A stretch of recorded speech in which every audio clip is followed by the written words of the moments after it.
Benvenuti a tutti amici di mattoscacco.com e ben ritrovati in questo nuovo video. Mi raccomando ragazzi, il 21 agosto è ormai alle porte. Oggi voglio mostrarvi questa partita in cui il campione del mondo Carlsen ha giocato con il bianco in una partita online, col nero una ragazza dal punteggio sempre online di 2100 circa che tiene testa al campione del mondo fino alla fine. La particolarità di questa partita e che metterò spezzoni insomma della partita reale è che il nero, che è la ragazza, muove sempre con lo stesso intervallo di tempo anche in apertura, cioè Carlsen fa la mossa immediata e lei aspetta 5 secondi, Carlsen fa un'altra mossa immediata e lei aspetta 5 secondi. Questi sono i classici segnali di qualcuno che sta utilizzando un computer, no? Perché se non muove subito, cavoli, se non sai tu in apertura cosa muovere subito, probabilmente stai aspettando un computer che ti dica cosa fare. E in effetti la partita è andata così. Alla fine Carlsen si ritrovò a giocare contro Stockfish. Ma vediamo com'è andata questa partita. Carlsen apre con F3, F5, D3 immediatamente. La ragazza aspetta, cavallo F6 e ora D3 serve a supportare questo bellissimo gambetto che si chiama gambetto Lizizin. L'idea è quello di porre subito in sacrificio un pedone per avere un vantaggio di sviluppo. Guarda un po' cosa succede. F per E4, D per E4, cavallo per E4, ok, va bene, abbiamo perso un pedone, però adesso ho alfiere D3, ho i due pezzi dell'arrocco sviluppati e sono pronto anche ad arroccare, quindi questi vantaggi di tempo sono assolutamente buoni. Il computer dà situazione pari nonostante abbiamo un pedone in meno, quindi va benissimo. D5 con l'idea di andare a proteggere il cavallo, tuttavia adesso Carlsen può catturare l'alfiere, il pedone, catturare il cavallo, il pedone catturerà il cavallo, poi possiamo cambiare le regine e dopo il cambio di regine facciamo perdere l'arrocco al nostro avversario.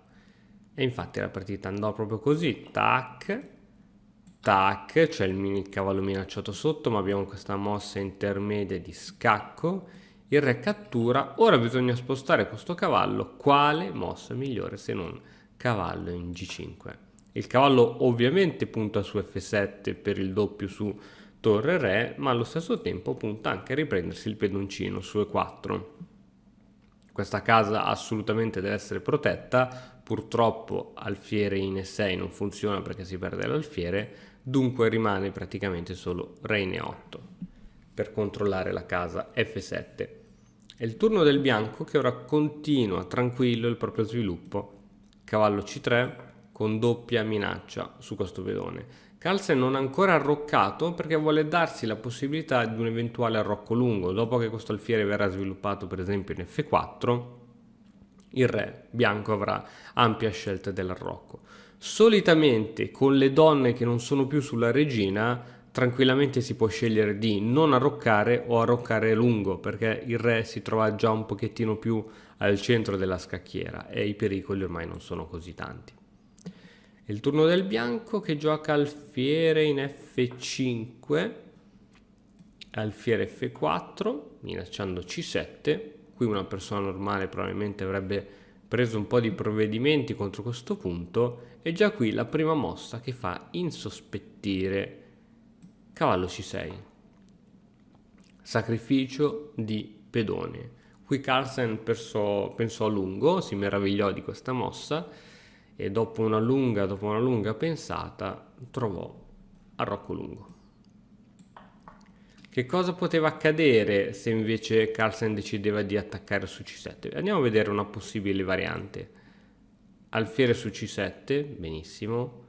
Torre C8 per minacciare l'alfiere si ritira, si prende la sua solita casa. E5 perché questo pedone è supportato dal cavallo, l'alfiere si deve ancora spostare. Alfiere in E3 e con alfiere B4 il nero ha assolutamente attività, il cavallo è inchiodato. Il proprio cavallo può andare a prendersi la bellissima casa D4, la torre, dopo che il cavallo si sarà spostato in D4, la torre e l'alfiere cooperano su attaccare su C3. che non è la migliore delle situazioni per il bianco, dunque anzi qui passa anche in leggerissimo vantaggio il nero. Dunque ha fatto benissimo Carlsen su questa mossa a giocare a rocco lungo. E5, alla fine questa mossa è stata giocata lo stesso, alfiere in E3, alfiere in E7. Ora anche il re nero è libero di arroccare, cavallo in G cattura su E4 e adesso torre di 8, proponendo uno scambio di pezzi. Le due torri si guardano, ma non è ancora il momento di farlo per Carlsen, che gioca F3. Cavallo di 4, come dicevamo questo è un bellissimo avamposto per questo cavallo, bisogna cercare di eliminare il prima possibile questo cavallo da qui, prima che possa creare casini. Ravviciniamo le torri, il re va in F7, dunque non c'è motivo di arroccare, perché come dicevo stiamo avvicinandoci in un finale, dunque va benissimo questa mossa. Torre di 2, probabilmente con l'idea di andare a raddoppiare le torri. H6, questa è una buona mossa che controlla questa casa e sostiene ovviamente anche questo tipo di iniziative. E adesso Carlsen gioca cavallo in F2, decide di riposizionare questo cavallo in F2 per compiere poi la manovra cavallo di 3 che va poi a fare pressione su questo pedone. Una volta che anche l'alfiere si sarà tolto, avremo cavallo e torre che attaccano sul punto debole in E5. Alfiere B4, oh, finalmente arriva questa bella inchiodatura su questo cavallo, poiché dietro c'è la torre, ma incurante del pericolo, cavallo D3. Cavallo D3 ora attacca sia l'alfiere che ovviamente il pedone. La partita continuò con alfiere per D3 e ovviamente torre per D3. Ora non c'è più pericolo di impedonature e cose varie. Come poteva continuare la partita su invece alfiere per C3? Molto interessante. Qui purtroppo il bianco è in vantaggio perché c'è questa bellissima mossa intermedia di scacco, quindi ci prendiamo un bel pedoncino. Re 6, attenzione, su Re 6 abbiamo due pezzi sotto, uno è la torre, l'altro è il cavallo. Problemi non ce ne sono perché adesso giochiamo B per C3 minacciando il suo di cavallo. Se ovviamente ci cattura il cavallo, allora la posizione è ovviamente stravinta con alfiere G5, l'alfiere controlla tutte queste diagonali scure, le due torri centrali controllano le colonne centrali, ora il re è costretto ad andare dietro al proprio cavallo, torre per D4 scacco, il re deve andare ovviamente ad ovest, per esempio in C6, e ora arriviamo praticamente in questa continuazione che è stravinta. Ok, torniamo indietro, abbiamo detto che il nero non gioca alfiere per C3, ovviamente il nero è un computer, figurati se gioca alfiere per C3, ma gioca alfiere per D3. Questo permette appunto a Carlsen di catturare con la torre e non aver paura delle catture su C3. Cavallo C6, questa è proprio un invito a cambiare i pezzi, anche perché la situazione è veramente pari. Torre in Eva in D1, raddoppio di torri, cambio su D3, torre per D3, cambiamo tutto, yeah, questo è il mercato del sabato mattina dove si fanno i baratti. A5, torre B3, siamo entrati in un finale ragazzi, torre contro torre pezzo leggero contro torre pezzo leggero. Ora qui bisogna stare molto attenti, l'alfiere può essere assolutamente più forte, ma come può essere tranquillamente il cavallo, dipende come vengono manovrati e posizionati i pezzi. Quindi la torre attacca questo pedone debole, è il momento di supportare con torre B8, A4, non evitare avanzate di pedoni, Re 6, il re del nero inizia a centralizzarsi, dunque Carlsen dice ma che io sono stupido, anch'io inizio a centralizzare il mio re, G5, guarda adesso le case che ha a disposizione in avanzata, ovviamente non in etreggiata, l'alfiere camposcuro del bianco, tieni a mente questo disegno, Re 2, B6, oh, dopo questa mossa le case dell'alfiere vengono ulteriormente ridotte, dunque il nero sta giocando contro l'alfiere del nero, cercando di renderlo totalmente inoffensivo, dopodiché inizierà a manovrare il proprio cavallo. Torre C3, minacciando il cavallo, e dietro c'è anche il pedone. L'unica difesa è re di 5 o re di 6. B3, ottenendo così un tipo di struttura simmetrica e ovviamente solida. Torre in E8, torre in C4, evitando che il re possa avanzare.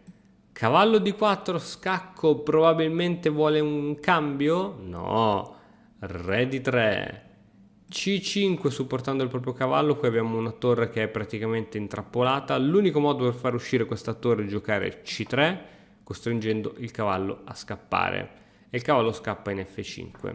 Perché il cavallo non ha catturato su B3, dove ovviamente sarebbe caduta anche la possibilità di tenere la torre? Semplicemente la continuazione più forte sarebbe stata H4, con doppio ovviamente attacco su quest'ala qui, torre in G8 per supportare questo tipo di attacco, torre G4 inchiodando la torre avversaria. Quindi il bianco avrebbe avuto una buona iniziativa poi sull'ala di re. Ovviamente ragazzi, solo un grande maestro dal livello di Carlsen può fare questo tipo di mossa qui, no? È veramente assurdo. Assurdo.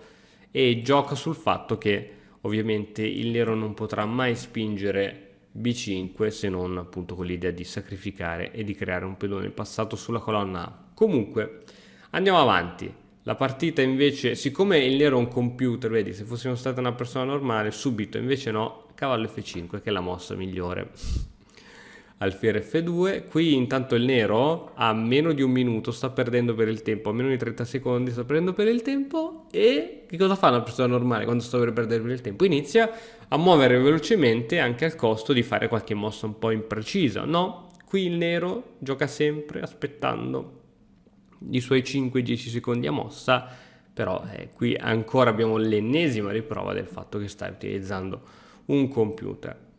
Cavallo di 6, togliamo la torre, torre G4, la posizione è assolutamente pari, torre in E6, ops, ho sbagliato, era re in E6, scusate, re in E6, H4, torre D8, attacchino a re GX, re in E2, e qui la partita finì, Carlsen vinse per il tempo, ma ovviamente non era molto felice di questo suo tipo di vittoria. Fa qualche commento per dire la ragazza ha giocato particolarmente bene, secondo me non si è voluto sbilanciare, ma era palese che stava utilizzando un computer. Bene ragazzi, anche il video di oggi è finito. Come al solito vi invito a lasciare un like, un commento e iscrivervi al canale se ancora non l'avete fatto. Noi ci vediamo domani con un altro nuovo video. Ciao! E ora, per continuare, che cosa posso fare? Beh, innanzitutto ti consiglio di iscriverti al nostro canale in modo tale da non perderti le nuove video lezioni. E poi puoi vedere il video che è stato più cliccato in questa settimana. Ci vediamo, ciao!